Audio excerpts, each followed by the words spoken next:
todo mundo, boa tarde. Para quem eu não conheço ainda pessoalmente, trabalho em Curitiba com educação da imaginação, que é o tema que eu vim falar aqui hoje, fazendo a ligação com o Trivium. Mas antes de fazer a palestra, eu queria agradecer ao pessoal da confraria pelo convite, pela confiança no trabalho. Agradeço na pessoa do presidente, o Clístenes, a todo mundo, e ao Renan também, que eu dei trabalho para ele no nosso PowerPoint aqui, mas espero que tudo funcione direitinho. Queria agradecer também ao Clístenes pessoalmente, afinal está me hospedando na sua casa, o que permitiu que eu ficasse aqui o evento todo. Cheguei ontem, já dei sorte de pegar a aula de música, né, o grupo Canto Coral, e vou ficar até o fim. E para mim, confesso, é a melhor parte do que a palestra em si, né? O pouco que eu posso contribuir é muito menor do que a possibilidade de conviver com todos vocês. O Santo Tomás de Aquino tem aquela famosa frase, né, que todo mundo já cansa de ouvir o Olavo citar, né? Amigos são os que querem as mesmas coisas e vão para o mesmo lugar. O mundo virtual nos permite nos encontrarmos, né, dessa maneira, mas toda amizade precisa passar pelo crivo do contato pessoal, do olho no olho, da convivência diária. Embora, obviamente, a convivência aqui não vai poder ser muito tempo, esse primeiro contato já vamos dizer assim, definitivo, né? Para saber o quanto, além de querermos as mesmas coisas, essa amizade ainda pode perdurar por muito mais tempo, né? Porque nesse primeiro contato você já consegue eliminar o que me parece a essência de toda amizade, que é o fato da pessoa não ser chata. Somente no encontro pessoal você consegue desvendar isso, né? Cheguei ontem, já conheci, até agora não conheci nenhum chato, nenhum, salvo eu mesmo, né? Só de estar falando disso já é uma chatice, mas acaba sendo essencial, né? Esse contato, e desse meio virtual eu aposto que muita gente já deve ter tido contato com vários chatos virtuais, e no pessoal a coisa é diferente, né? Eu tenho um aluno meu, eu dou muita aula particular, e eu só tenho um aluno chato, e ele sabe disso, né? Ele me incomoda pra caramba, né? E eu sempre brinco com ele gosta muito do Dante, né? O Rafael citou várias vezes o comecinho da Divina Comédia, e eu sempre brinco com ele, eu falo assim: você já reparou que não tem chato nem no inferno, nem no purgatório, nem no céu, nem na antessala do inferno, que é os tíbios, né? Os mornos que serão vomitados, nem ali tem chato, né? Ele fala: mas como é que você sabe, né? Simples, se tivesse chato na hora que o Virgílio fala para o Dante, né, olha e passa, certamente o chato seguraria Virgílio e falaria, não interrompendo, não querendo interromper, mas já interrompendo, e já falaria alguma coisa na sequência. Sempre tem, sempre tem. E essa chatice, que obviamente tem vários graus, no primeiro contato você já sabe, né? A própria pessoa já... O único que não percebe é o chato. Ele é o único, né? Normalmente, eu tenho um problema mesmo com chato, eu só suporto chato bêbado. No caso, eu bêbado, porque senão eu não aguento a chatice. E conhecer todos vocês tem sido gratificante por conta disso. A gente já tem um certo feeling, né? Eu já acompanho o trabalho do professor Olavo há muitos anos, né? Conheci muita gente virtualmente falando. Graças ao antigo Instituto Olavo de Carvalho, pude conhecer várias pessoas que foram nos visitar. E dá para fazer toda uma tese a respeito da persona virtual com a persona real, né? Isso parece que não tem nada a ver com a palestra, mas tem tudo a ver, né? Como o Rafael falou, vai se estudar o Trivium, você vai colocar... É uma ciência da própria vida humana, né? E essa vida humana é a minha vida, é a vida de todos vocês, nas circunstâncias em que nós estamos colocados. E ignorar, né, o contexto no qual nós estamos colocados é já começar errando de cara, né? E certas coisas têm que ser enfrentadas meio de começo, né? Eu costumo sempre deixar claro de onde eu estou vindo, né? Porque eu não tenho formação acadêmica, vamos chamar assim, nessa área, né? Minha única formação advém dos estudos com o professor Olavo e outros que a gente vai encontrando no caminho, mas que a gente sempre, né, reconhece a paternidade disso. O meu trabalho com educação da imaginação começou no antigo instituto, no Olavo de Carvalho. Foi um curso, né? Nunca pretendi ser outra coisa senão digamos, um elemento introdutório e de auxílio ao comecinho do curso online do professor Olavo. Não sei se tem muitos alunos dele aqui, mas para quem não sabe, no comecinho, o primeiro exercício que ele dá é um exercício de imaginação, o exercício de você fazer o seu próprio necrológio. se colocando uma terceira pessoa fazendo o seu necrológio no fim da sua vida e você imaginando a sua vida realizada. Mais ou menos como aqueles filmes americanos, quando tem os funerais, o pessoal faz aqueles discursos. E uma das dificuldades que eu mais percebia no meu trabalho era a imensa dificuldade que as pessoas tinham para fazer esse exercício, que de certo modo deveria ser simples. E, a grosso modo, obviamente, quem conseguia fazer exercício nunca precisou desse tipo de auxílio que eu acabava dando e acabo dando até hoje. Mas o grosso das pessoas não conseguia fazer o exercício. Simplesmente não se conseguia imaginar realizado ou como seria a sua vida lá para frente. Havia, de fato, quase uma espécie de bloqueio da imaginação. E a outra parte, né, que conseguia fazer o exercício, quase sempre dava confusão comigo, porque nunca era o necrológio dele. Era sempre o necrológio do Olavo. Então, a pessoa sempre estava enfrentando o Brasil sozinho, nunca tinha ninguém. E eu falava assim, você está conversando comigo aqui, já é diferente. O Olavo não tinha com quem falar. Se o Olavo ficar louco, eu vou entender, mas você não. Você tem instituto, tem outros professores, a tua circunstância é completamente diferente. Isso era um outro efeito que eu via da falta da imaginação. Uma espécie de bloqueio, até ainda é algo que eu investigo para saber exatamente qual é a principal causa para essa dificuldade de se imaginar, em geral. Porque a outra dificuldade que logo vinha na sequência, né, um dos outros primeiros exercícios, professor Olavo, que é a questão da literatura, né, de você ler toda a literatura mundial, aquela coisa toda, se via uma dificuldade muito, muito clara. Né? Bom, primeiro, a pessoa já era difícil gostar de literatura, já não via utilidade naquilo. Né? Ela preferia ler política, filosofia, etc., etc. E naqueles que tentavam fazer literatura, parecia um sofrimento... Era pior do que eu numa academia de ginástica. Não faz sentido, né? É um esforço físico apenas. Né? O paraquê estava dado pelo personal, vamos dizer assim, mas o sujeito só sofria com aquilo. E eu via que esse tipo de sofrimento, a experiência da literatura não pode ser essa tortura. Né? Então havia ali uma dificuldade também de imaginar, né, o próprio texto, né, literário que estava sendo apresentado. Uma dificuldade que o sujeito não tinha para ler jornal, para ler revista. Lia com extrema facilidade aquilo e o livro de literatura parecia que ele era um ET na frente dele, de vários alunos. O curso, quando eu fiz, então, foi para tentar auxiliar nisso. Toda a base do curso foi no livro do Aristóteles e Nova Perspectiva, do professor Olavo, na questão da potência, né, o discurso único que se atualiza. Foi para falar um pouco do discurso poético, e aí os estudos que eu fazia do Northrop Frye, já lá no Instituto, e o curso acabou saindo nesse sentido. Mas o trabalho mesmo que eu acabei seguindo foi nesses atendimentos, nessas aulas particulares, nos quais eu ia tentando mapear melhor essas dificuldades da imaginação e tentar ajudar o aluno a superar esse obstáculo.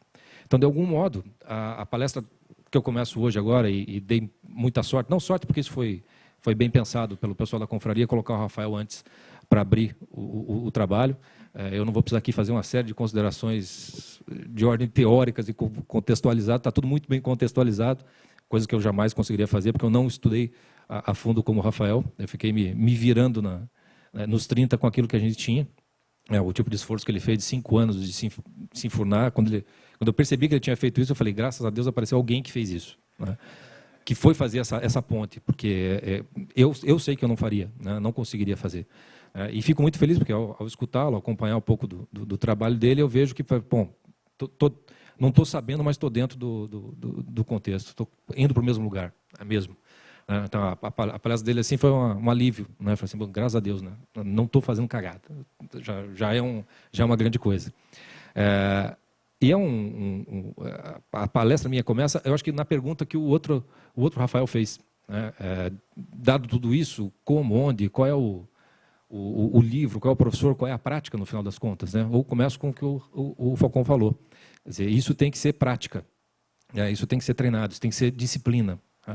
E a minha ideia, desde o primeiro momento, quando o Renan me mandou o convite, na hora eu já sabia que teria que ser um exemplo prático, justamente disso, né? Dando a sorte que essa parte mais, vamos dizer assim, teórica, o Falcão já fundamentou, então a minha palestra só vai ter, se tiver alguma riqueza, vamos chamar assim, está dado pelo fundo que o Falcão já apresentou. Para facilitar, duas coisas do exercício que eu vou tentar fazer aqui com vocês. Tá? A respeito da imaginação, enquanto uma faculdade cognitiva ou uma potência da alma, daria para fazer cursos e cursos a respeito disso. Tá? Só para deixar algumas coisas mais bem estabelecidas para facilitar o trabalho. Um autor que eu gosto porque ele acaba permitindo que a gente faça uma divisão da imaginação é o Samuel Taylor Coleridge. Ele tem uma... não chega a ser bem uma teoria, mas ele divide a imaginação, né, em duas. Tá? A imaginação propriamente dita, que ele vai ver não duas imaginações, mas 2 graus de imaginação. Tem a primária e a secundária. A primária seria que todos nós temos. A secundária já seria dos artistas, dos poetas, né, mas seria a mesma faculdade. Mas ele introduz algo muito interessante, que eu acho que advém justamente já do período que ele viveu, foi no século XIX. Ele já começou a enxergar, me parece, a consequência da perda de muito daquilo que o Foucault nos trouxe. Né? A gente foi perdendo tudo aquilo. Né? O mais desesperador de saber daquilo é que a gente não tem mais nada, ou quase nada. Né? Ficou aquele andarzinho da lógica com os malucos lá jogando banana e ninguém entendendo mais nada. E o Coleridge ele percebeu que havia uma necessidade de diferenciar o funcionamento da imaginação, embora fosse uma só faculdade, e ele dava um nome em inglês, fancy, né? Que não tem uma tradução propriamente dita para nós aqui. Se formos tomar como um substantivo, seria um sinônimo para imaginação ou para fantasia, mas tem uso para adjetivos, etc, etc. Basicamente, o que interessa, né, desse nome que ele dá para diferenciar do funcionamento normal da imaginação é como se fosse assim, a imaginação sem imaginação. Como é que funciona a imaginação quando você não consegue imaginar nada? E o trabalho dele é muito interessante pelas imagens que ele usa, né, as figuras de linguagem. Ele vai considerar mais ou menos o funcionamento saudável da imaginação e o doentio. O doentio, a imaginação fica apenas naquele extrato sensitivo da imaginação. Funciona quase como uma espécie, algo mecânico, como se fosse um motor. Você coloca algumas peças e o trabalho da imaginação sensitivo, da mera combinatória, da associação, vai fazendo o serviço por você. Sem que você precise se preocupar ou fazer qualquer tipo às vezes nem tomar consciência. Né? Por exemplo, você der falar aqui pizza, né? Imediatamente alguma pizza saiu da sua memória, né? E algum tipo de associação poderia sair se você estivesse com fome agora, né? Tipo, algum lugar específico, ou uma pizza específica. Esse seria o funcionamento mecânico da imaginação, aquele que você não precisa nem pensar que ela vai funcionar naturalmente. É onde a publicidade e a propaganda atuam. Né? Elas despertam o teu desejo, né, de algumas coisas, automaticamente falando, e a tua imaginação já comprou aquilo, porque ela é despertada pelo desejo e pelo temor, quando a gente fica só nesse primeiro extrato. Né? E o fancy, então, é meramente essa justaposição dessas coisas, dessas combinações, sem que aquilo, vamos dizer assim, crie vida. Né? O aspecto criativo da imaginação, propriamente dita, não é algo mecânico, mas é algo mais químico, né? Ou, para usar o termo mais correto, alquímico. Você não é um motor que vai se ligando peças, né, mas propriamente uma combinação que cria alguma coisa nova. Tá? Até para se entender o conceito de fantasma, por exemplo, né, em Aristóteles, quer dizer, não é as vacas, por exemplo, que você viu, né, é algo novo, né, um fantasma de vaca, tem algo de uma criatividade da imaginação, e é esse aspecto criativo que é morto, né, quando você só tem a tal da fancy do Coleridge.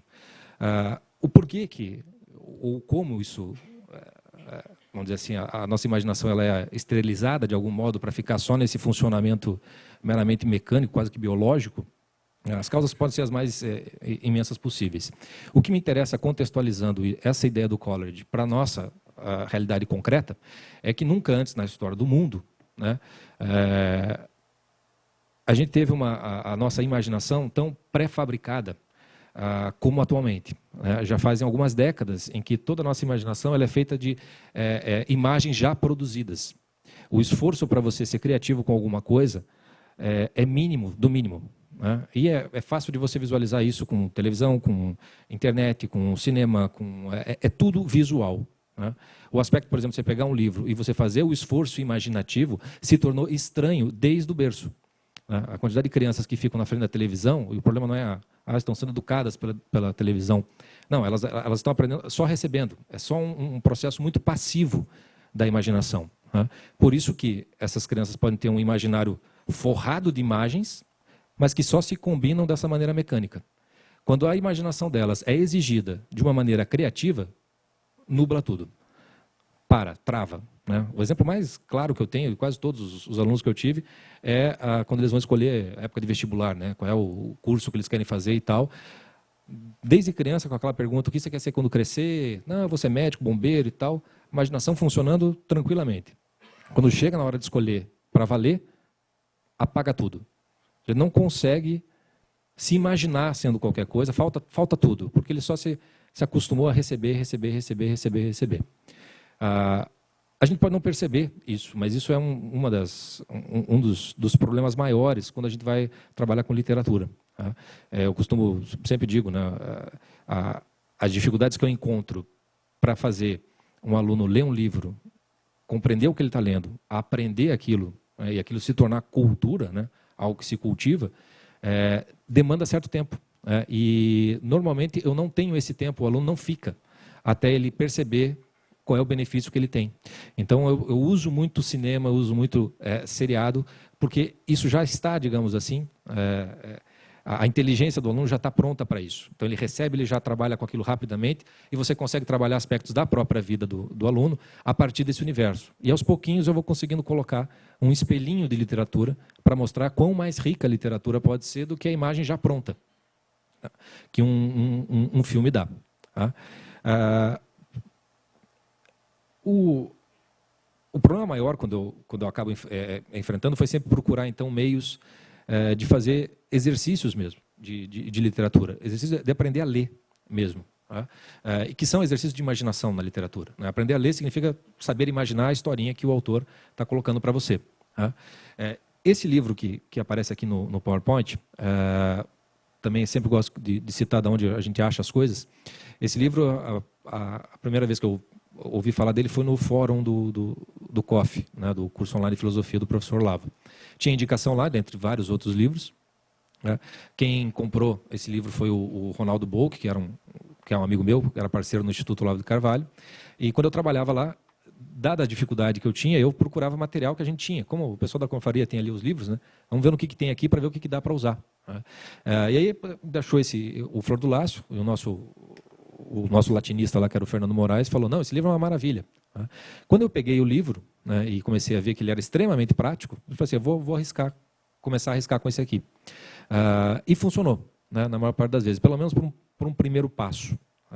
Esse livro, o professor Cleófano, ele era um professor de português, na década de 50, 60.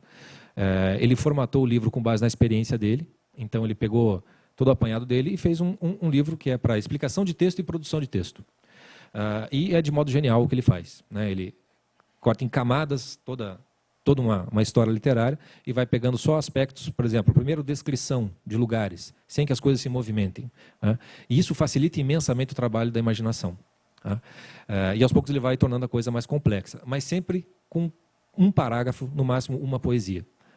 E era exatamente por onde eu estava indo. Eu via que não dava para pegar romance, eu já estava indo no conto, do conto eu já estava indo para pedacinhos, né, da coisa, e eu achei a coisa pronta, de algum modo. Né? A gente tentou trabalhar isso em grupo lá no Instituto, mas a coisa não avançou, mas no individual acabou funcionando. Como a ideia toda do Trivium, nisso só dá para concordar com o Rafael, ela ou você treina, ou isso é uma disciplina efetivamente, ou então não vai funcionar. A ideia foi trazer um exemplo dessa prática, tá? Com o primeiro exercício do livro, né, ele tem 2 exemplos, e um primeiro exercício que é um parágrafo. Mas o modo como eu queria fazer com vocês aqui é ir colocando frase por frase, né, do livro, e mostrando esse trabalho da imaginação mais ou menos mecânica, e tentando mostrar como deveria ser essa imaginação mais criativa. Tá? Normalmente a coisa parece banal, mas ela às vezes surpreende demais no resultado final. Tá? Então, esse livro já deixa a indicação para quem quiser tentar se virar por conta. Tem alunos que adoraram e estão terminando o livro, e outros que não conseguiram avançar do terceiro, porque surgem outros problemas que a gente vai tendo que trabalhar à medida da possibilidade. Tá? Então, acho que o primeiro, Renan, essa é a primeira frase desse parágrafo. Tá? É um parágrafo, eu não sei se é um conto, do Monteiro Lobato. Tá? Ele começa assim: era o casarão clássico das antigas fazendas negreiras. é a única informação que ele nos dá no começo. Se eu perguntar para vocês, que fazenda negreira vocês têm nas memórias? Qual é o casarão clássico que surge de dentro de vocês? Para começar a ler esse livro. Porque é fácil você entender, não tem nenhuma dificuldade gramatical, é muito simples, mas que casarão clássico de antiga fazenda negreira é esse que tem dentro de você? Veja que ele não fala era um casarão, era o casarão. Você tem isso ou não tem isso? Você conhece esse casarão ou não conhece esse casarão? Quase 100% dos meus alunos, nenhum viu na vida um casarão clássico da antiga fazenda negreira. E normalmente a gente faz a leitura, eles fazem sozinhos, né? E eu falei assim, mas como é que você começou a imaginar esse casarão, né? O que você imaginava que era? E aí ele investigando, né, a sua própria memória, ele percebia que, por exemplo, teve um aluno que o casarão que surgiu para ele era o casarão de filme americano da década E o Vento Levou, por exemplo, né? Era o que tinha na memória dele, né? Quando eu fiz comigo mesmo, o primeiro que veio foi a casa da novela da Globo, da Escravizaura. Aquela casa ampla, com varanda, era essa imagem que eu tinha de casarão. Só por isso já dá para dar uma boa ideia de que maneira é formado o nosso imaginário, que é uma espécie de memória. Né? Vem muito de televisão, vem muito do cinema, vem da cultura, no final das contas. Né? É a maior parte. A parte da experiência concreta mesmo, às vezes, é mínima. Né? Eu tive um aluno só, que porque morou no interior, conhecia um casarão. Então ele não teve dificuldade nenhuma em atualizar isso para ele, porque ele tinha isso na experiência concreta dele. Os demais teve que buscar na cultura. E o que a cultura tem é o que nós temos, para começar. Então, aqui ele não está exigindo propriamente que você imagine um casarão. Ele não está te dando nenhuma informação a respeito da casa, né, ou da fazenda negreira. Ele está contando que você sabe do que ele está falando. É o primeiro elemento que ele dá no livro. Pode ir para a segunda. Né? Aí vem a segunda frase, onde ele começa a descrever como é esse casarão. Então, assobradado, erguia-se em alicerces o muramento, de pedra até meia altura, e dali em diante, de pau a pique. Não parece haver maiores dificuldades, né? Mas no individual a gente vê as dificuldades de ordem gramatical, de análise sintática. Né? Sempre que eu pergunto o que é assobradado, o aluno demora horas para conseguir achar do que é que ele está falando. Né? Eu não sei se aqui alguns de vocês, quando leu ali, erguia-se em alicerces o muramento, se vocês imaginaram o muro da casa ou não. Eu fiquei espantado com a quantidade de alunos meus que ao lerem, eu perguntava, como é que você imaginou? O que você está imaginando? Ele falou, não, eu imagino um muro na frente da casa, tem de pedra, tal, erguendo e tal. Eu falei, por que muro? Eu falei, não, porque está dizendo muramento. Eu falei, vai no dicionário. Aí, o muramento é o conjunto das paredes da casa. O que acontece com o aluno, que normalmente parte do pressuposto que é um muro e continua a leitura. Logo, logo ele já não sabe, não está entendendo nada do que está sendo dito ali. Tá? E isso já atrapalhou tudo. Né? Ele não está lendo o livro. Ele está entendendo algumas palavras e está construindo um negócio na cabeça dele. Tá? Então, quando você faz uma análise sintática, você sabe que tudo que está sendo falado é do muramento, que é o conjunto das paredes da casa. Né? O assobradado, não é difícil de imaginar, né? A figura de um sobrado, em 2 andares. Né? Esse erguia-se em alicerces não me parece que tem elementos suficientes para você saber. Acho que dá para imaginar erguia-se em alicerces aquelas casas ribeirinhas, que tem os alicerces e a casa é erguida em cima. Né? Ou então, como é propriamente as casas de fazenda, que os alicerces nos cantos das paredes, eles aparecem no muramento. Tá? E é fácil imaginar, então, um primeiro andar de pedra e dali em diante pau a pique. Tá? E nisso estaria bem imaginado. Daí eu sempre pergunto para o aluno, o que é pau a pique? Tá? Raramente alguém sabe o que seja isso. Né? Vai ter que procurar no Google Imagens, alguma coisa assim, etc. e tal. E sempre que você faz essa leitura lenta e se perguntando se você está entendendo, o que vai aparecendo mais claramente é, vamos dizer assim, o modo como nós lemos é um modo meramente informativo. Tá? Essa é a grande dificuldade para trabalhar com literatura com a maior parte das pessoas. Quer dizer, ele está lendo um livro de literatura como se ele estivesse sendo informado a respeito de alguma coisa. Tá? Então, aqui ele começa a ler, era o casarão clássico, assobradado, ok. Eu não preciso imaginar tudo em detalhes se eu estou sendo meramente informado. Tá? Eu leio isso como eu leio um jornal, como eu leio uma revista. Tá? O que interessa, de certo modo, é a informação que vem na sequência. Né? Todo jornal, terminou o jornal, quem que relê jornal? Né? O que interessa é a notícia do dia seguinte. A revista é a mesma coisa. Né? Salvo um ou outro que o artigo que te interessa você guarda. E a leitura de literatura, quando ela é feita com esse hábito meramente informativo, ela é absolutamente nula. Nula, chata e inútil. Não serve para nada. E aqui, a imagem mesmo dessas paredes, com pedra até meia altura, e dali em diante pau a pique, ela depois vocês vão ver no restante como ela é fundamental, mas o aspecto do pau a pique é fundamental bem imaginar. Eu trouxe só uma imagenzinha, acho que é o próximo, só uma imagem do sujeito fazendo o pau a pique, que nada mais é do que uma estrutura de madeira, né, de árvore, com barro, né, formando a taipa. Né, e você tem então as paredes da casa. Ou seja, o segundo andar da nossa casa é feito com isso. Né. O fato de ser feito de pau a pique, né, a própria imagem já dá uma clareza disso, é de pessoas com muito pouca condição, né, pessoas mais pobres, que não têm muito recurso para construir suas casas. Então você já vê que o casarão clássico das antigas fazendas negreiras já vai mudando um pouco daquele aspecto de novela da Globo, né, de algo mais suntuoso, mais bonito, aquela coisa toda. Esse casarão já é um tanto diferente daquele que a gente imagina. Pode ir para o próximo, Renan? Bom, na sequência, ele vai detalhar um pouco mais ainda essa parte de cima da casa. Ele coloca: esteios de cabriúva entremostravam-se, picados a enxó, nos trechos de onde se esboroara o reboco. Isso aqui já é uma pergunta interessante. Quantas palavras vocês não conhecem? E essa, embora pareça, exigiria uma visita ao dicionário, né, a grande maioria teria desistido da leitura, né, porque já seria difícil demais, porque não tenho na minha memória. Essa passividade que nós temos com relação à leitura de literatura é o que nos mata, no final das contas. Né? Então, você ir ao dicionário já te ajudaria. Né? Não faria o serviço de você imaginar o negócio. Mas a quantidade de palavras que você não conhece começa a trazer uma série de problemas. Tá? Não vou poder aqui perguntar para cada um qual palavra não conhece, mas imaginando mais ou menos, né? Só o esteio, por exemplo, já pode trazer problemas. O esteio é aquilo que dá sustentação, no final das contas. Naquela imagem que a gente viu ali anterior da casa, a própria estrutura em madeira, né? O esteio. Né? A cabriúva é um tipo de árvore, que até pesquisando descobri que é uma árvore muito boa para fazer pau a pique. Costuma se fazer bastante. Quando diz ali que se entremostrava, você precisa ter imaginado o pau a pique suficientemente para saber, então, que esses esteios que estão no meio do barro, eles estão aparecendo para você.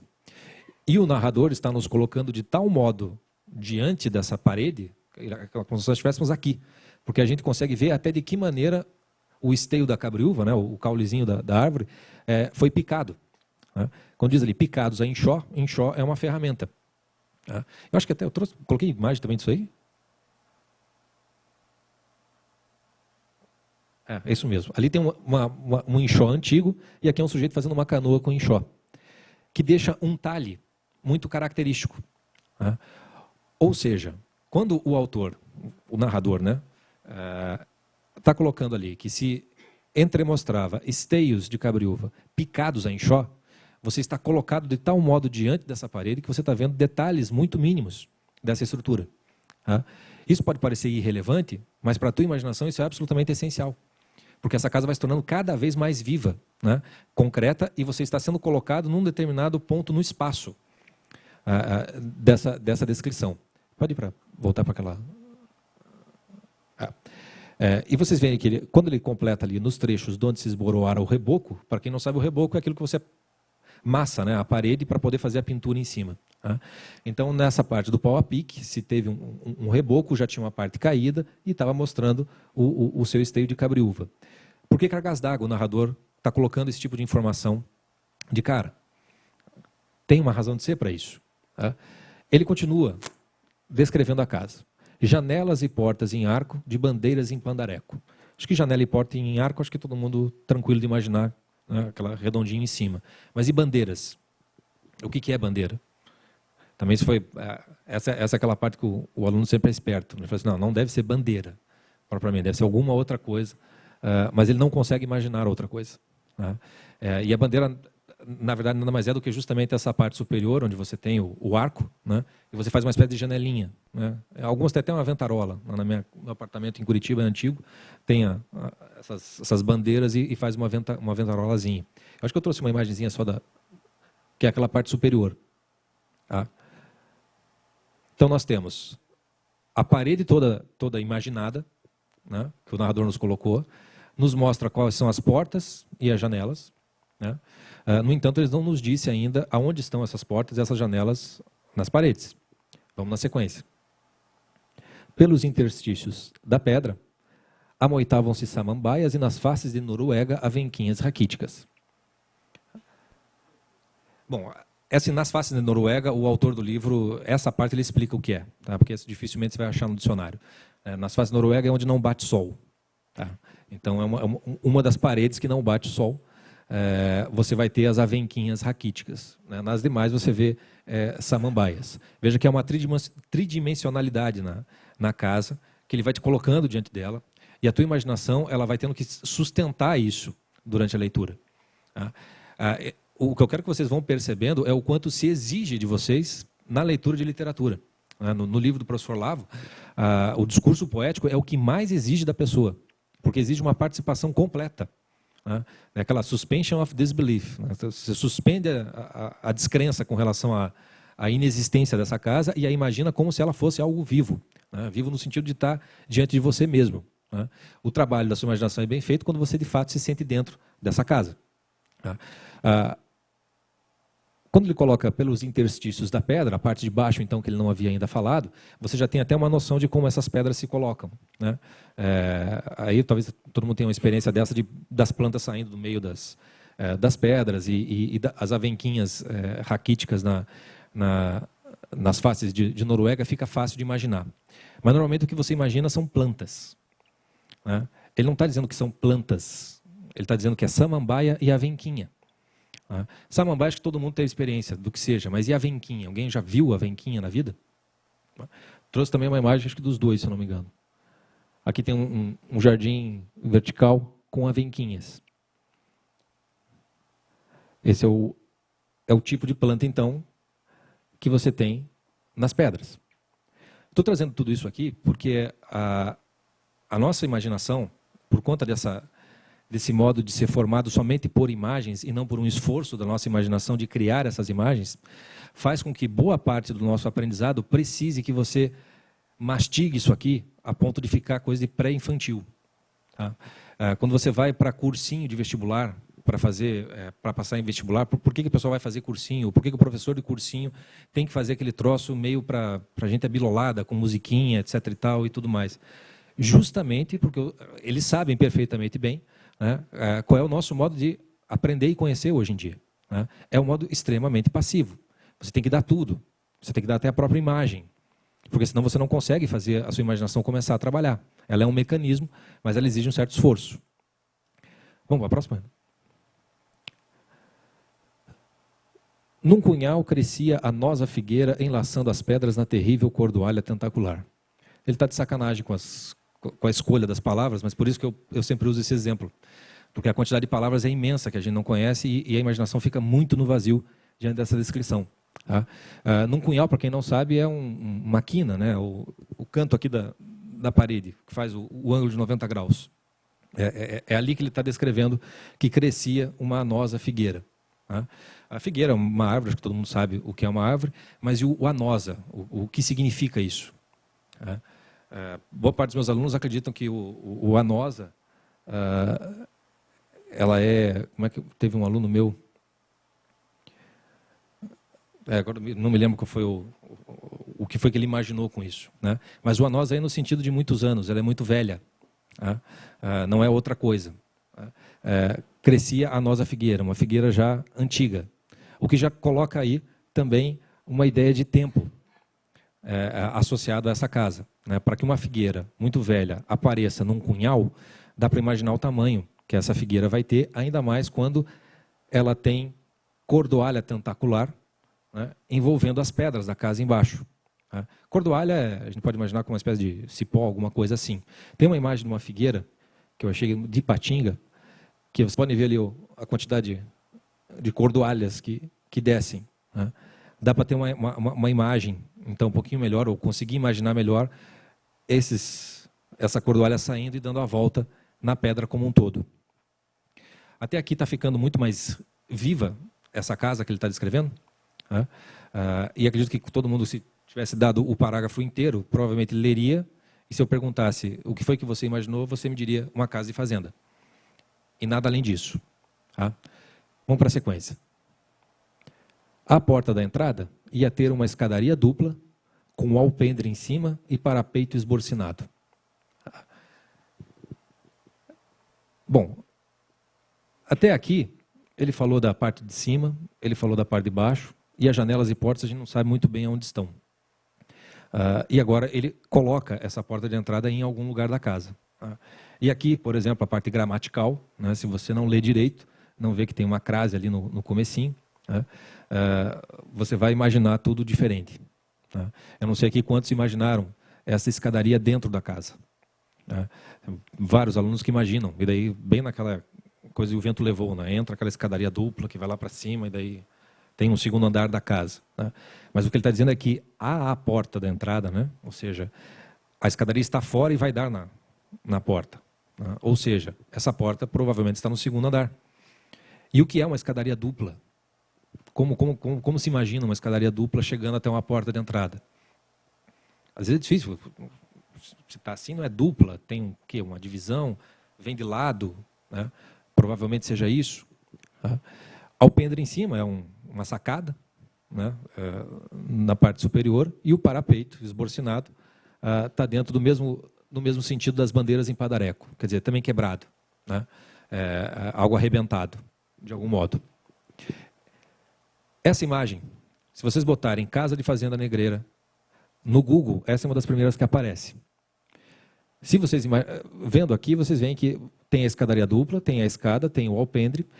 Vocês vejam que pela pintura que fizeram, você consegue ver os alicerces, erguia-se em alicerces. Né? Então, se alguma dificuldade havia para fazer a imagem da casa, agora ficou mais fácil. Né? O que também chama atenção é o fato dele não ter falado sobre o telhado. A gente não sabe se essa casa tem telhado ou não. Tá? E é óbvio que essa casa está bem conservada e é o oposto da casa que o autor, o narrador, nos descreveu naquele momento. Bom, o que me interessa desse exercício prático? Né? Que é o que eu sempre falo para os meus alunos. Chegando ao final dessa leitura, essa casa, né, que o Monteiro Lobato descreveu ali, construiu ali, ela está viva para você, tanto quanto a casa da novela, da Escravizaura, ou do O Tempo Levou, está viva ou não? Se não está viva, você não leu. Literalmente falando. Nada adiantou a leitura. Por que ficou viva a casa da Escravizaura e não fica viva essa leitura? Porque a tua leitura é muito mal feita. A sua imaginação não produz uma casa de tal maneira viva, né, que continue viva para você. Se ao final de uma leitura você não tem uma segunda casa na sua memória, você ficou só com aquela da sua novela, qual foi o cultivo? O quanto isso alimentou você? Isso que eu estou falando de uma casa, né? Não estou falando de tudo mais que uma literatura pode dar. E esse é uma espécie de diagnóstico que eu sempre faço da leitura dos alunos. E isso normalmente causa uma espécie de choque, porque o sujeito vê mesmo que ele não está habituado a fazer um esforço de imaginação, porque isso exigiria consulta de dicionário, Google, uma série de coisas, um estudo, às vezes, gramatical e sintático, não voltado pela gramática, mas para entender o contexto de um negócio. Né, já muda completamente o sentido do estudo gramatical. Né? Todas as dificuldades que eu já tive para fazer o latim do Napoleão Mendes de Almeida, chegava lá na aula 60 e tantos, parava, né, cansava, porque faltava o alimento do que estamos falando. Né? Como se fosse conhecendo, eu falei, mas e para onde vai? Né? Lá no Instituto Olavo de Carvalho também se tentou a mesma coisa. Né? Eu sou aluno do Rafael no curso de latim, acho que o pior deles, porque só fiz a primeira aula, que eu não consegui fazer na sequência. Mas quando eu entrei foi justamente porque eu via, falei, a primeira vez que eu vi alguém partindo da leitura, né, do material, e aí ele vai falar da gramática, daquilo que interessa, para você ver a gramática, para você ver o quanto aquilo é real, é concreto, aquilo tem consistência, aquilo tem resistência, e você precisa saber aquilo. Tá? Então, essa mudança completa de postura e de atitude com relação ao estudo, à literatura e tudo mais, é fundamental. Você se colocar nessa posição na qual você se certifique de que você está realmente imaginando, né, aquilo ali. Né? Aqui no final dessa, eu dei uma terceira casa de fazenda. Né? Idealmente falando, você precisa ir com 3, pelo menos, para a sua casa, na sua memória. Né? De tal modo que se um dia alguém falar em casa de fazenda negreira, você associe com isso, ou até esse congresso, porque aí entra a imaginação. Ela vai trabalhar numa primeira camada por associação. Né? Então, provavelmente, se algum dia alguém falar de casa de fazenda negreira para você, talvez algo dentro de você associe isso a esse congresso. Né? Se você tiver uma boa memória, né, você vai conseguir fazer todos os caminhos que a sua imaginação já fez, né, para você. O trabalho propriamente criativo da imaginação, você aprende através da literatura. É o modo mais eminente. Se você fizer uma formação inteira de cinema, você não vai conseguir ter isso. Só a literatura é capaz de... É um roteiro, né, que você tem e é você que vai ter que fazer essa imaginação. Sem isso, você não vai conseguir fazer mais nada. Nesse livro do Cleófano, quase me esqueci, eu trouxe, acho que a próxima, acho que é, Renan, só para vocês terem uma ideia de como aparece. Tá? Ele coloca a casa da fazenda e aí ele faz um questionário. Se vocês forem prestar atenção, né, ele faz por escrito mais ou menos o que eu tentei fazer aqui com vocês na prática, sem me referir a isso. Ele vai colocando algumas palavras e algumas expressões para que você se certifique se você sabe do que se trata, se você conseguiu imaginar e você sabe o significado delas. Não raro você precisa mesmo de um dicionário e ainda assim você vai ficar na dúvida se você está entendendo direito o que ele tá falando. Tá? Na sequência, ele faz um estudo do plano de composição. Ele mostra para você que tem uma estrutura lógica, há uma razão de ser para o autor ter feito do jeito que fez. Não sei se alguém prestou atenção, mas ele começa como se fosse um filme, uma espécie de plano aberto, né? Casa da fazenda. E foi para o detalhe. E não nos largou lá. Ficamos no detalhe até o final. Daí você volta e consegue ter uma noção da casa até tridimensionalmente falando.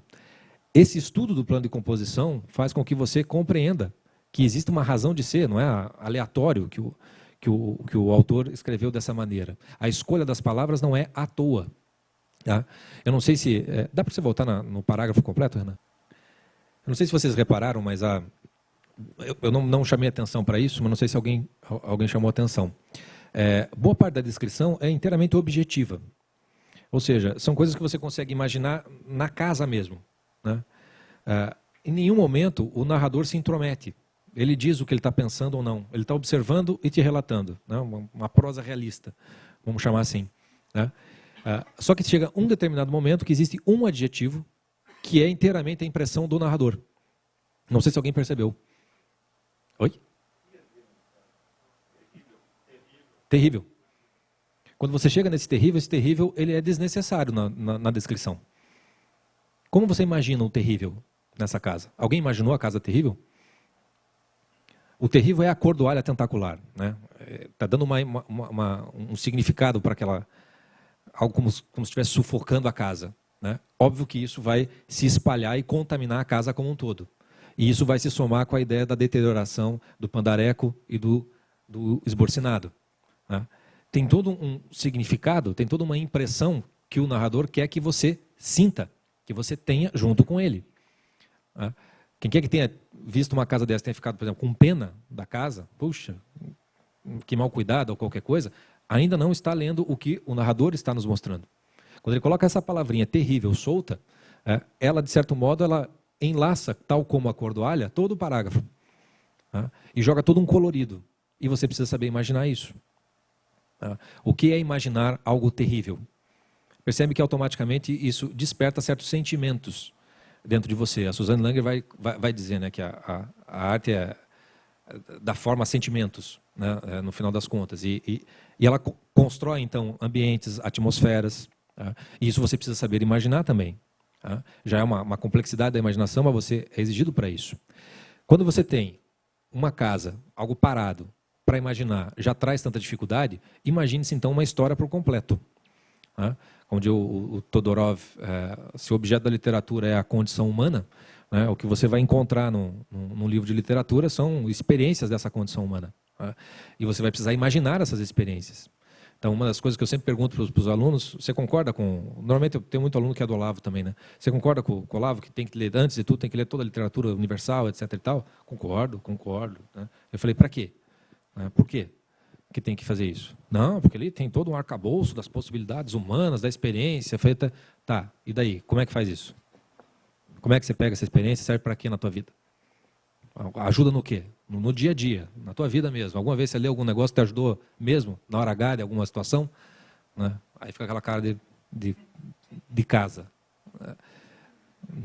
Não sabe responder. Porque, de novo, a imaginação é uma mera combinação. Ele está lendo, ele vai botar uma casa, ele bota uma outra coisa e tudo mais. Mas o que seja, essa experiência humana que está sendo transmitida para ele através da literatura, raramente você consegue imaginar.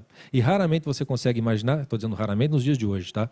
Raramente você consegue imaginar de um modo tão vivo que essa experiência passa a ser tua também. Do mesmo modo como você tem na sua memória a casa de fazenda que você assistiu na novela ou no filme que você tem e continua vivo, porque na hora que alguém refere a isso, você tem essa casa, a mesma coisa tem que acontecer com uma experiência humana. Se você vai viver algo que você, por exemplo, está vivendo algo que você nunca viveu antes, como é que você se vira com aquela circunstância? Se você tem essa bagagem, você tem algo dessa experiência emprestada, não é que você sabe o que vai fazer, como se virar, mas aquilo já não é estranho. Já tem alguns elementos dentro de você que sabe mais ou menos se virar com aquela experiência. Eu tive, recentemente, meu pai faleceu, faz coisa de um ano e pouco.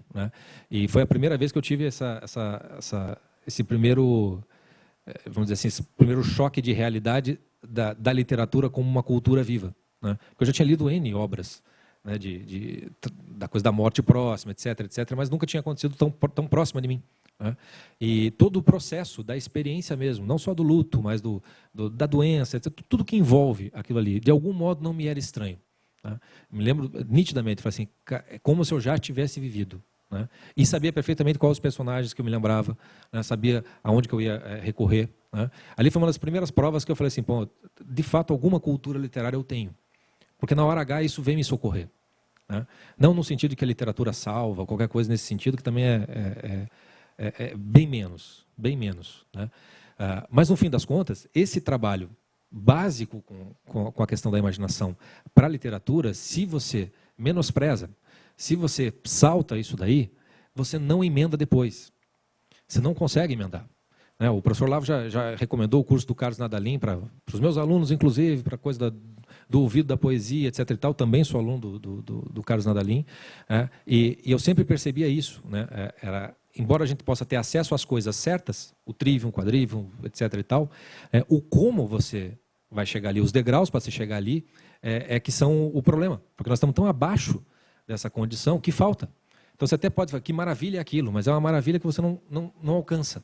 É como se a escada de Jacó não vem até nós, de algum modo. Então você vê de longe, mas não consegue acenar. A quantidade de alunos que eu conheço que estão, de certo modo, paralisados, estão ali há 3, 4, 5 anos, e estão com um mundo de conhecimentos que não se integrou numa personalidade madura, e é disso que o Falcão estava falando.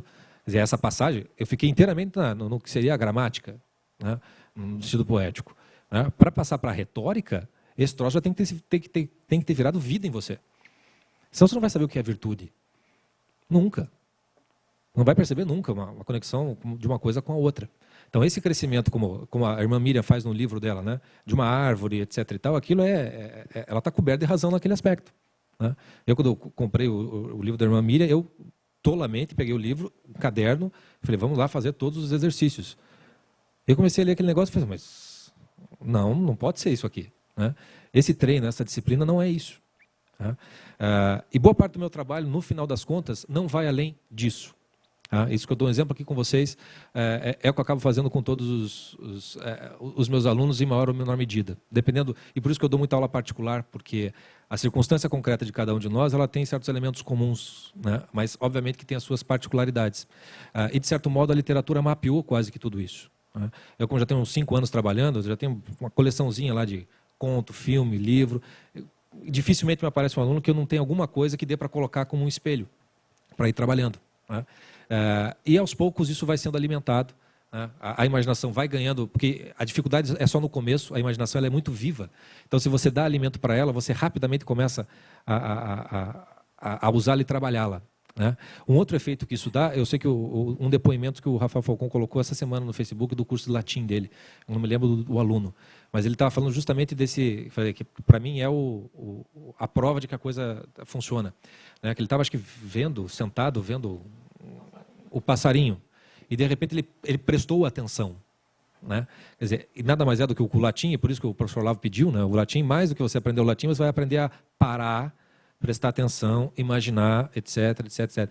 Então, não é tanto a coisa do latim, é essa necessidade que a gente tem de parar um pouco. Quando a gente parou a nossa vida para estar aqui durante um final de semana inteiro, para se alimentar de uma série de coisas, né? Conheço várias pessoas que estavam no evento do ICLS, lá em São Paulo, assim, pessoas mais variadas. E o grau de motivação que as pessoas saíram de lá era algo fabuloso, né? E com todos eu perguntei, falei assim, quanto tempo vai durar? Porque você vai sempre depender dos professores, você tem que saber fazer isso viver em você. Tem que saber chegar lá, se o Rafael Falcão falou da Eneida, vai tentar ler a Eneida, faz o curso, se for o caso, para a coisa do comentário e tal e tal. É trabalho, não é outra coisa. Não é mera informação, que é o que acaba acontecendo hoje em dia, né? E um livro como esse aqui pode ajudar, né? Tenho alunos que odeiam o livro, não conseguem fazer isso, paciência, vamos por outras vias, e tem outros que adoram, e o livro, de certo modo, resolveu a vida deles nesse primeiro estágio, né? No finalzinho, Renato, se puder voltar lá para mais uma, só para eu fechar. Ali, uma antes, tem como voltar? Aí. Vocês vejam que ele faz o questionário, primeiro, com as palavras, que é um trabalho, então, para você imaginar essa casa melhor. No segundo, o plano da composição, faça com que você aprofunde essa casa que você está imaginando, perceba que existe um propósito na construção, nenhuma palavra é de graça, né? Ou seja, quando ele usa samambaias ou avenquinhas, é para imaginar a samambaia e a avenquinha, não é para imaginar a planta, né? E isso tem uma ideia por trás, né? Você vê ali, ó, quando ele chega no estudo das ideias, mostre que o interesse dessa descrição está nos pormenores descritivos. Se você ainda não tinha se dado conta disso, você vai reler e você vai perceber, de fato, ele está detalhando até como é que está picado a madeirinha, né? Qual foi a particularidade que feriu a atenção do autor em cada um dos aspectos da casa, né? Vai ter vários. O mais evidente é o fato de estar tudo esboroado, tudo caindo. Isso feriu o narrador, né? Não é propriamente o autor, né? Quais são as impressões pessoais? Aí vem o terrível, né? E diga em poucas palavras o que você pensa do estilo do Monteiro Lobato, né? A gente não sabe mais o que é estilo, não faz a menor ideia e não precisa responder essa pergunta no primeiro momento. Mas é só para se dar uma ideia do como isso aqui é para o pessoal de hoje ensino médio, né? Para um negócio muito básico e que a gente não pode desprezar literalmente falando. E depois do questionário sempre vem, pode colocar depois? Não? Sempre vem exercícios de vocabulário, elocução e redação imitativa, né? Quem é aluno do Olavo sabe também que ele sugere esse exercício de imitação. E para quem teve dificuldade com isso, esses exercíciozinhos dele aqui é uma maravilha, porque ele pede, por exemplo, descreva, obedecendo ao plano do texto estudado, né, e acompanhando-lhe de perto o movimento das frases, uma casa semi-destruída por um incêndio. Quer dizer, ele dá uma condição de você aprender aquilo ali e começar a fazer também o seu teste, né? O teste da escrita também é um teste da sua imaginação, né, da sua capacidade de se expressar. Ele vai treinando isso com elocução, com o próprio vocabulário, é bastante completo, né? Isso é um pequeno exercício de descrição de coisas que não se movem, né? E depois vai para movimento, narração propriamente dita, etc, etc. A pergunta que pode surgir é o que isso teria a ver com o Trivium, me parece que está respondida pela palestra do Rafael, né?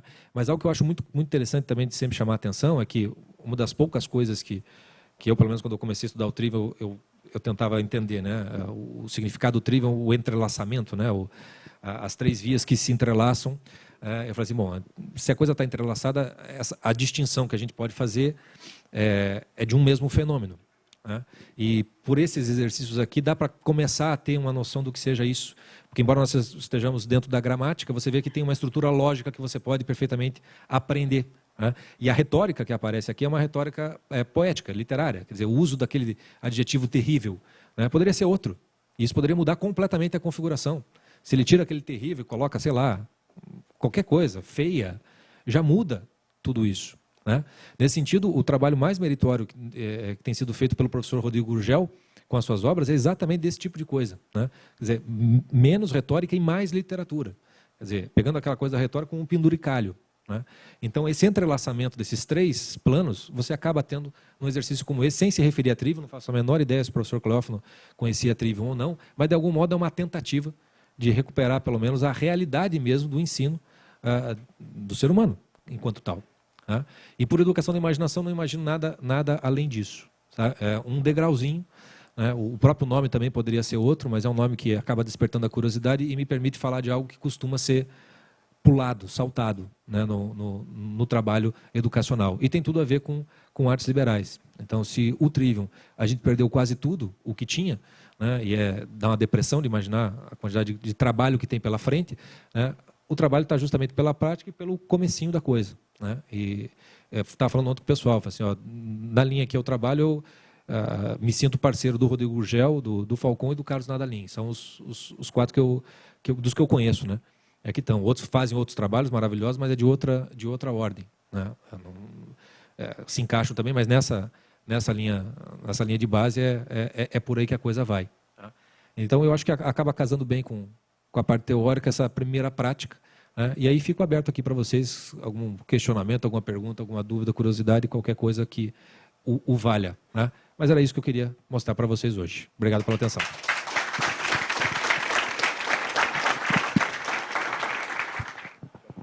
Obrigado. Em primeiro lugar, Francisco, toda a minha admiração ao seu trabalho. Eu já desconfiava que nós éramos irmãos de armas, né? Já tinha esta visão de você também. Tive certeza agora.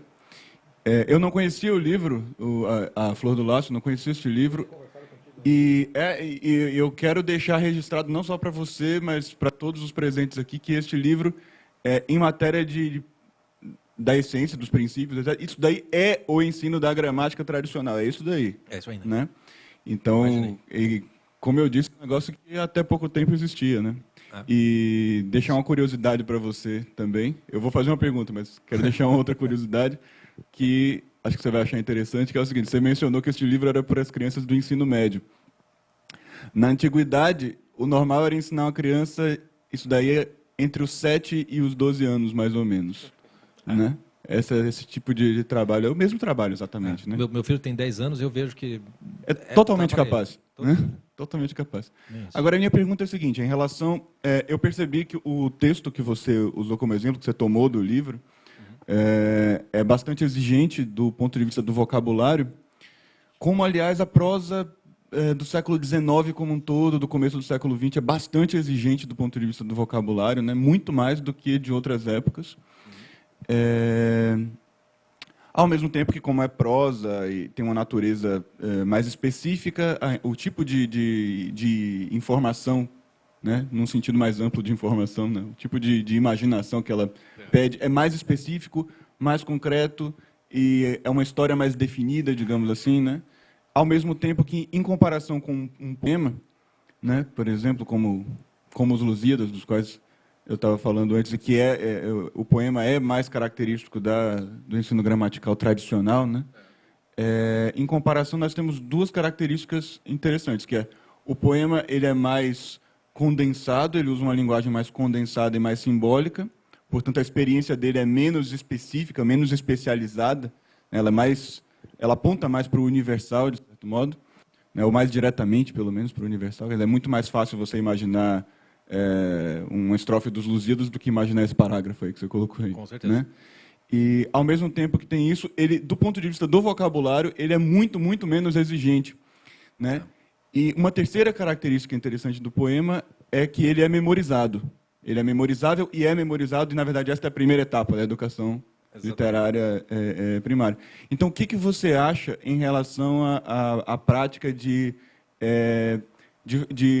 fazer a educação da imaginação, a princípio com poesia, e só no momento posterior passar a prosa? Quer dizer, se você acha que esta prática é melhor, o que você acha disso? Eu acho que é o ideal. A dificuldade que eu enfrentei, primeiro comigo, com a minha própria formação, com relação à poesia, porque justamente a imaginação da poesia ela é como a imaginação de uma música. Né? O aspecto musical é fundamental. para você poder ter aquela experiência tal como está dada. Muito recentemente, a gente acabou participando juntos dos bônus lá do curso do professor Luiz Gonzaga, e na palestra, eu peguei a Divina Comédia, né, peguei os 3 primeiros cantos dali. E para o pessoal eu fui mostrando assim, olha, eu não vou falar aqui da Divina Comédia enquanto uma experiência poética, você precisa saber terceto, rima, tem todo um trabalho prévio, né, de ouvido. Como aprender? Na aula de música ontem com o Clício, né?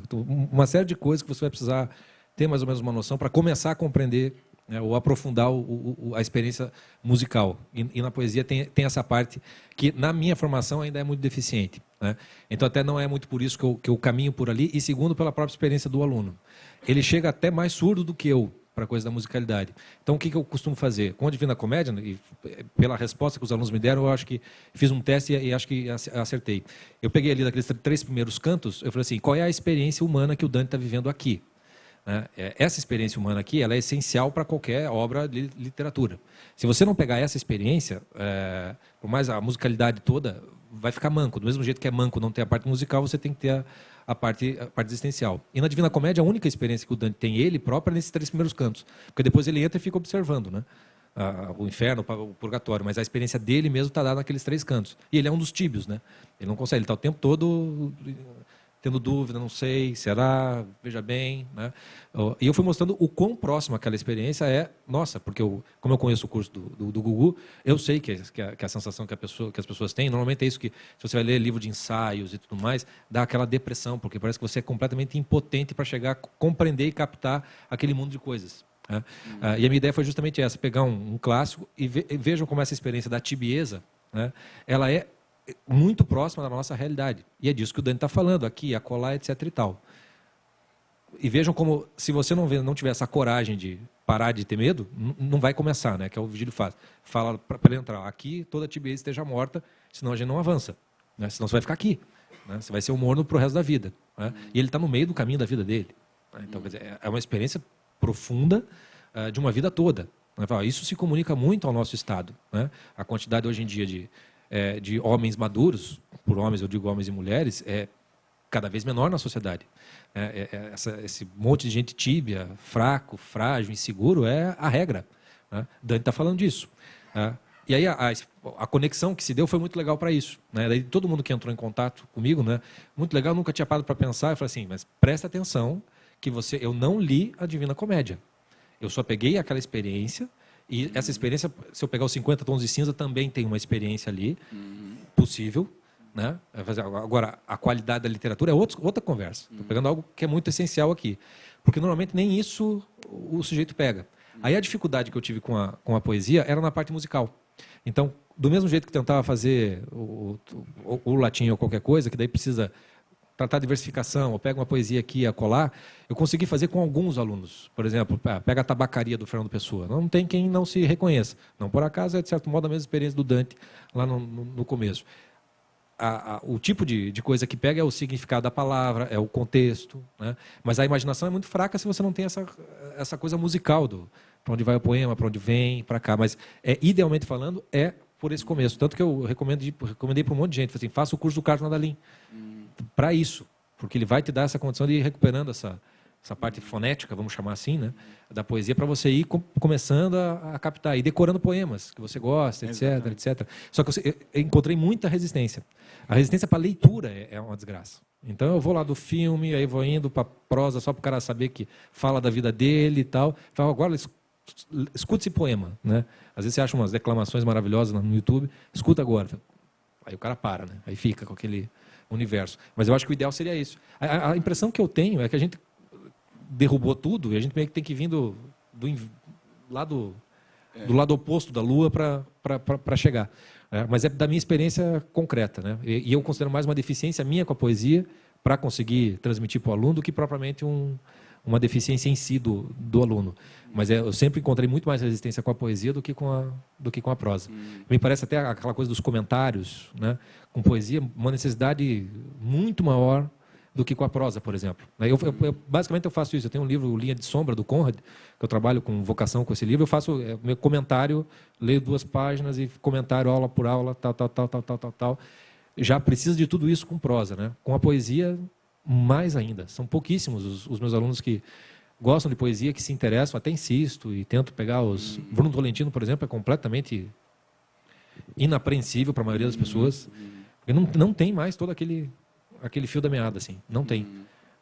Não sei se o professor Gurgel consegue no curso dele. Eu sei que ele te chamou para dar uma aula de poesia, né, naquilo lá, porque eu acho que ele deve sofrer da mesma coisa. Eu vejo que pela escolha que ele usa é muito mais prosa do que poesia. Não sei te dizer se eu consigo resolver isso num tempo razoável, mas eu tenho me interessado cada vez mais pela poesia. É que essa coisa, a poesia do verso livre é tão mais complicado do que era tão mais fácil estudar o Camões e tudo mais. Lá no Instituto a gente tentava fazer a coisa da declamação e tal, mas era impressionante a dificuldade. O estudo de música também era muito difícil, as pessoas não conseguiam. Parecia que algo foi podado da nossa capacidade, assim, e para recuperar isso, eu tenho conseguido pela prosa e lá de vez em quando aparece a poesia. Mas eu estou contando com o teu Metamorfose, por exemplo, porque esse já é material de trabalho para preencher aquilo ali. Não sei se te respondi, mas... Respondeu muito bem, maravilha. Eu também espero espero que seja útil, maximamente útil. E eu acredito que essa parte musical da leitura, além de ser uma pré-educação musical, né, a recitação de poesia, o ouvido para a música da língua, que é uma música mais padronizada, mais estável, digamos assim, e que tem significado em si mesma. O tom que a gente usa tem um significado definido, arbitrário, definido pela língua, né? Então é mais fácil de dominar, digamos assim. Além de ser uma pré-educação musical, ela também, talvez, isso é uma hipótese, né? Ela talvez facilite que a pessoa mais tarde desenvolva a imaginação num sentido mais amplo. Quer dizer, o fato de poder imaginar musicalmente, a princípio. Porque daí você tem a forma, né? A música vai te dar a forma daquela história. Exato. Então aquilo tem um ela ritmo. te dá, de certo modo, uma intuição do que você vai entender depois. Exatamente. Né? Exatamente. E estou apenas tentando compreender por que sempre se usou a poesia no começo da educação. Por que isto? Por que a poesia antes da prosa? Né? Qual é o ponto? Né? Mas muito obrigado pela resposta. Vamos continuar trocando experiências. Com certeza. Né? Se enriquecendo.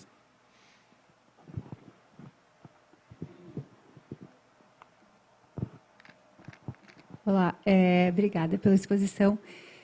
Te ouvi falar, eu lembrei de um filósofo chamado Alfonso Lopes Quintas. Não sei se tu conheces, mas ele é fantástico, ele é da linha personalista e... Afonso Lopes Sintax. Quintas. Não, acho que eu não conheço. Ele não. é autor da Teoria do Encontro, ele tem muitas obras, ele é católico, é padre, e ele é catedrático da Universidade de Madrid. Ele tem um currículo espetacular, muitas obras. No Brasil não tem muitas obras dele, só o livro Inteligência Criativa. Tá? Eu acho interessante porque ele fez todo um esforço filosófico para... ele fala do diálogo, né? E para tornar a experiência como algo que passa por mim. Né? Então, ele dá um exemplo sempre que se eu vejo um piano como um objeto, eu posso tirar o pó dele e a minha experiência com ele é nada. Mas se eu tomo uma partitura e interpreto, eu me encontro com o autor dessa obra. E sem modificar essa obra com uma interpretação da minha cabeça, mas sendo fiel a essa obra, eu vou reinventar, eu vou ser criativo com ela, porque ela passa pela minha experiência pessoal e já não é mais a mesma obra, ainda que eu não altere nada do que ela... E eu te ouvi falar que tem que haver uma passagem por mim, né, para que seja literatura. Eu me lembrei muito dele, porque ele fez um esforço que eu acho que pode ajudar muito de trazer para as pessoas, até pessoas que não têm nenhum tipo de experiência com toda essa vasta bibliografia que vocês citaram, mas para que ela também possa ter uma experiência criativa, ainda que seja uma pessoa comum. Ele faz uma análise que está no YouTube também da Nona Sinfonia de Beethoven, que eu acho muito interessante, se vocês puderem conhecer. Vou procurar. Fantástico mesmo. Não conhecia mesmo. Estou tentando aqui ver se era algum autor, mas acho que não conheço. Mas Essa ideia da partitura, por exemplo, casa muito com o que o professor Lavo também fala da filosofia, né? Um livro de filosofia você tem que executar como uma partitura, né? Quer dizer, não é ler a partitura, mas é escutar a música. Sim. Né?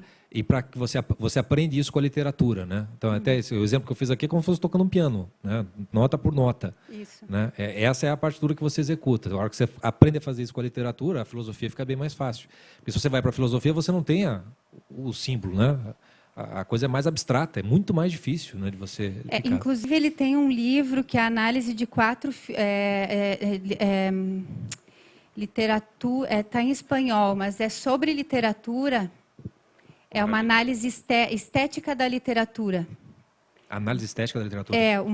Algo assim. E também análise de alguns autores. Eu acho muito a ver com o que tu falaste. Acho que vou procurar. Muito obrigado pela procurar. indicação. Imagina. Muito bom mesmo.